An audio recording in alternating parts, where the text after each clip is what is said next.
नमस्कार. आजच्या ठळक बातम्या. युॲडिकच्या नावाखाली दिव्यांगाची उपासमार, 3 महिन्यापासून मानधन बंद, सरकारला पाझर कधी फुटणार? राज्यात एकीकडे हजारो कोटीचा भव्य योजनाचा घोषणाचा पाऊस पडत असताना दुसरीकडे समाजातील सर्वात उपेक्षित घटक असलेल्या दिव्यांगावर आज उपासमारीची वेळ आली आहे. युनिक डिसेबल ID कार्डाच्या सक्तीमुळे राज्यातील हजारो दिव्यांगाचे मानधन 3 महिन्यापासून रखडले असून प्रशासनाच्या डिजिटल अट्टहासामुळे दिव्यांगाचे जगणे अशक्य झाले आहे.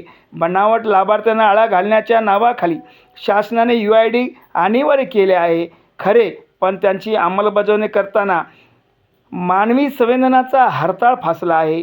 ग्रामीण भागातील अंध, अस्थिव्यंग आणि गंभीर अपंगत्व असलेल्या व्यक्तींना रुग्णालयाच्या पायऱ्या झिजाव्या लागत आहे. व्हीलचेअरवर असलेल्या नागरिकांना तासनतास रांगेत उभे करून प्रक्रिया सुरू आहे असे सांगताना प्रशासनाकडून काढूपणा केला जात आहे.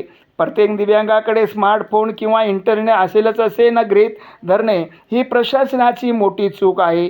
गाव पातळीवर शिबिरे घेण्याऐवजी दिव्यांगांच्या घरोघरी जाऊन दिव्यांगांचे प्रश्न सोडवण्याऐवजी कार्यालयाचे उंबरठे झिजवावे लागत आहे.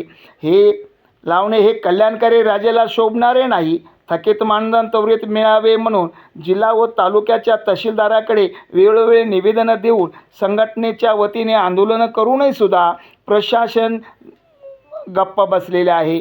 आणि हे पडताळणीचे काम जर दिव्यांगाच्या युनिक कार्ड त्वरित जर वितरित झाले असेल तर दिव्यांगांना आज मानधनापासून उपासमारीची वेळ आली नसती. म्हणून या शासन प्रशासने या गंभीर बाबीची दखल घेऊन दिव्यांगांना मानधनापासून वंचित ठेवणाऱ्या दोषी अधिकाऱ्यावर कारवाई करून दिव्यांगाचे मानधन त्वरित सुरू करावे. नसेल तर महाराष्ट्रभर दिव्यांगवृद्ध निराधार मित्रमंडळ महाराष्ट्राच्या वतीने तीव्र आंदोलन छेडण्याचा इशारा देण्यात येत आहे.